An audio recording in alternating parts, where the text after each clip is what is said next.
الحمدللہ کہ جہاں تک وہ مذاکرہ جو ان کے ریکارڈنگ روم میں اسٹوڈیو میں منعقد ہوا وہ بہت ہی پرامن بہت اچھے انداز میں ہوا، اور اس میں کوئی یعنی یوں سمجھیے کہ زیادہ آرگیومنٹ جسے کہتے ہیں اس کی بھی ضرورت پیش نہیں آئی۔ عموماً تمام باتوں پر کنسنسس اور ایک طرح کا اجماع سامنے آیا، اور اس کا خاص سبب یہ ہے کہ میرے علاوہ سنی علماء میں سے تو مولانا احترام الحق تھانوی صاحب تھے، اور وہ بھی بہت صلح کل قسم کے آدمی ہیں، اور شیعہ حضرات میں سے جو دو حضرات تھے وہ بھی نہایت معقول، نہایت سنجیدہ اور نہایت شرافت اور مروت کا مجسمہ نظر آئے۔ ان میں سے ایک صاحب سے میری پرانی یاد اللہ ہے، علامہ ڈاکٹر قلب صادق، ان کا تعلق لکھنؤ سے ہے، اور یہ میرے اندازے میں پوری طریقے سے نہیں کہہ سکتا، اس وقت جو بر عظیم پاک و ہند میں نامور علماء ہیں اہل تشیع کے، ان میں سے یہ چوٹی کی شخصیت ہے، اس میں کسی شک و شبے کی گنجائش نہیں، بہت مسلم عالم دین ہے، نہ صرف عالم دین ہے بلکہ ڈاکٹریٹ بھی انہوں نے کی ہوئی ہے۔ دوسری بات یہ کہ یہ بھی لکھنؤ کے رہنے والے تھے، اور مولانا سید ابو الحسن علی ندوی رحمۃ اللہ علیہ وہ بھی لکھنؤ کے، رائے بریلی کے رہنے والے تھے جو 40-45 میل دور ہے، لیکن ان کا اصل مرکز تو آپ کو معلوم ہے دارالعلوم ندوۃ العلماء لکھنؤ،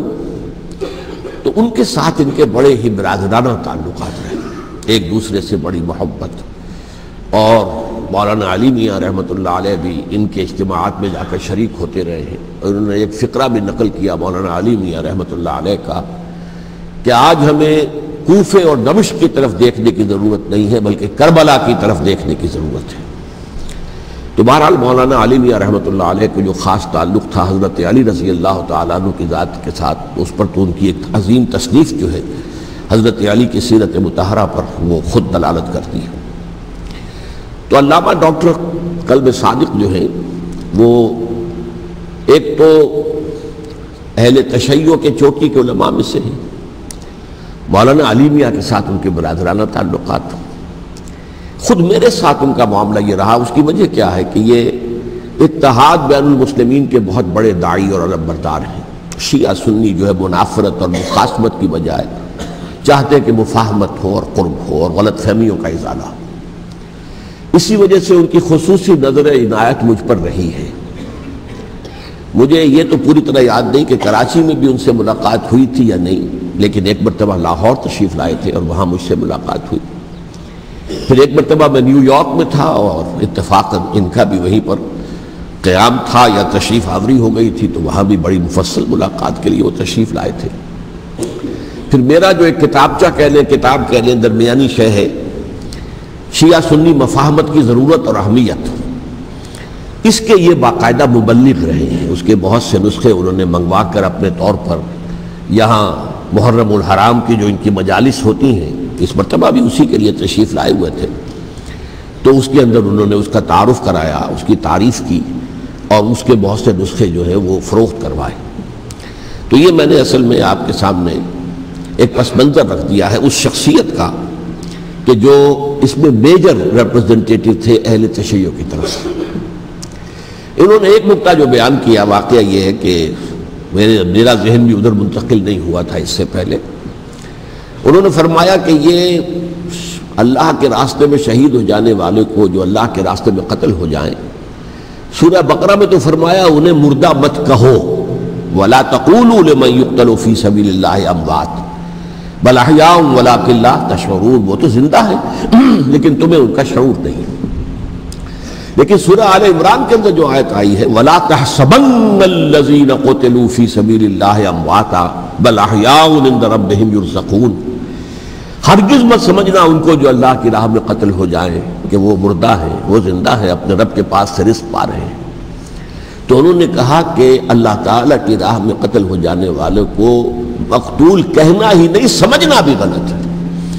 دل سے بھی بات جو ہے وہ یہ نہیں ہونی چاہیے کہ وہ مردہ ہے بلکہ وہ زندہ ہے، اس شد و مد کے ساتھ وَلَا تَحْسَبَنَّ، ہرگز نہ سمجھنا ان کو جو اللہ کی راہ میں قتل ہو جائیں کہ وہ مردہ ہے، وہ تو زندہ ہے، اپنے رب کے پاس سے رزق پا رہے ہیں۔ اس در میرا ذہن نہیں گیا تھا، میں اس کو تسلیم کر رہا ہوں۔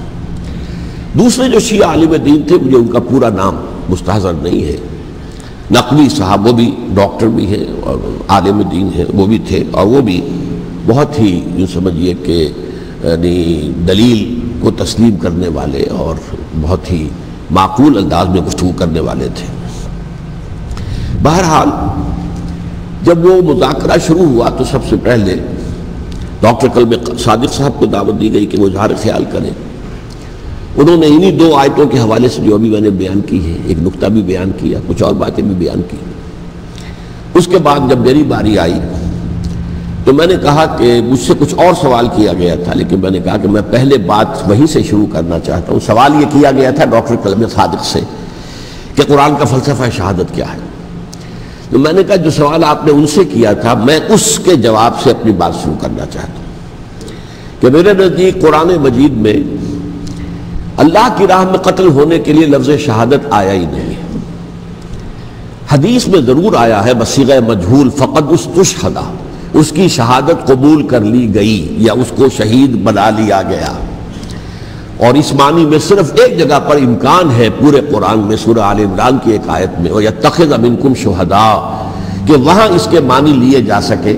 مقتول فی سبیل اللہ، باقی کہیں بھی نہیں۔ یہ تو اصل میں کار رسالت کے لیے ایک اصطلاح ہے۔ ہر رسول شاہد بن کر آیا، شہید بن کر آیا، یہاں دنیا میں وہ اپنے عمل سے، اپنے قول سے انفرادی اجتماعی سطح پر حق کی گواہی دیتا رہا، اور قیامت کے دن کھڑے ہو کر پروزیکیوشن وٹنس کی حیثیت سے اپنی قوم کے خلاف گواہی دے گا کہ اللہ میں نے ان کے سامنے تیرا پیغام پہنچا دیا تھا، اب جو کچھ انہوں نے کیا اس کے ذمہ دار یہ ہے۔ دے کانٹ پلیڈ اگنورنس، وہ یہ نہیں کہہ سکتے کہ ہمیں معلوم نہیں تھا، ہمیں بتایا نہیں گیا تھا۔ بہرحال اس پر مجھے بڑی خوشی ہوئی جب علامہ نقوی صاحب نے اس نکتے کو بہت سراہا، اور انہوں نے تسلیم کیا کہ کچھ دنوں سے مجھے بھی یہ خیال ہو رہا تھا، یعنی یہ کہ یہ کوئی زیادہ پرانا خیال ان کا نہیں تھا۔ انہوں نے فرمایا کچھ دنوں سے مجھے بھی یہ خیال ہو رہا تھا کہ قرآن میں تو یہ لفظ شہید اور شہادت اس معنی میں ہے ہی نہیں۔